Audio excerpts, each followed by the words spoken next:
ఆలస్యమైంది, సమీకరణాలు కుదరలేదని అంటున్నారు. ఎందుకు కుదురుతారో సమీకరణం? మనసుంటే మార్గం ఉంటుంది. ఎవరు కుదరలేదు రాకుండా ఎందుకు కుదురుతారో సమీకరణలు?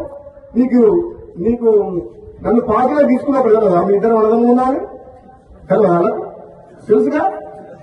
మన పార్లమెంట్ ఎన్నికలప్పుడు రెండోసారి ప్రామిస్ చేసి మాటిచ్చినప్పుడు కదా మీ ఇద్దరు అర్థం అంటే అది ఎట్లుందంటే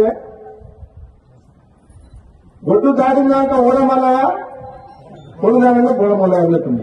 ఇప్పుడు సమీకరణం కుదురుతలేమని మన బట్టి విక్రమార్క గారు అంటుంది. ఏం కుదురుతలేవు? 9 మంది ఎమ్మెల్యేలు ఉన్న ఖమ్మం జిల్లాలో 3 మంత్రులు ఉన్నారు. ఎంతమంది ఉన్నారు? 11 మంది ఎమ్మెల్యేలు ఉన్నా నల్గొండకు 3 ఉన్నారు. తప్ప మహబూబ్ గారికి ముఖ్యమంత్రి ఇచ్చినాం కదా మనం. రేవంత్ రెడ్డికి ముఖ్యమంత్రి ఇచ్చినప్పుడు ఇద్దరు మీద తప్పేంది? ఇదే నమ్మడం లేవాలని తక్కువ ఇద్దరికిద్దరే గట్టలనే ఇద్దరం. నేనేమంటున్నా, పదవి ఎవరికి ఎప్పుడు ఇవ్వాలని కాంగ్రెస్ పార్టీ అధిష్టానం నిర్ణయం తీసుకుంటుంది. ఆలస్యమైనా సరే నేను ఓపిక పడుతున్నా.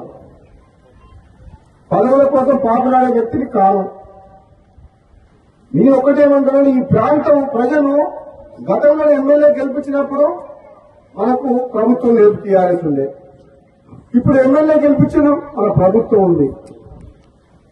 కనీసం ఇప్పుడు ఈ ప్రాంతానికి అన్యాయం చేయొద్దు. ఈ మునుగోడు నియోజకవర్గంలో అన్ని రంగాలు అభివృద్ధి చేయాలి.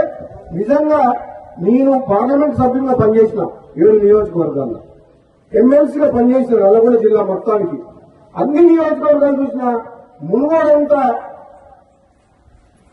వెనుకబాటులో ఎక్కడ లేదు. మునుగోడ రోడ్లు లేవు, ప్రభుత్వ బడులు లేవు, ప్రభుత్వ ఆసుపత్రులు లేవు, కరెంటు సమస్యలు ఉన్నాయి. ఎన్ని రకాల మునుగోడ మన సాగునీరు కాలువలు ఉన్నాయా?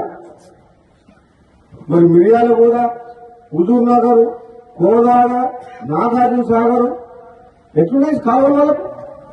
అంటే ఇక్కడ మనం ఢిల్లీ లిఫ్ట్ ఇరిగేషన్ కోసం ఎన్నో ఏళ్ళ నుంచి కొట్లాడుతున్నాం. కమ్యూనిస్టులు కూడా పాదయాత్ర చేసి పోరాటం చేసిండ్రు.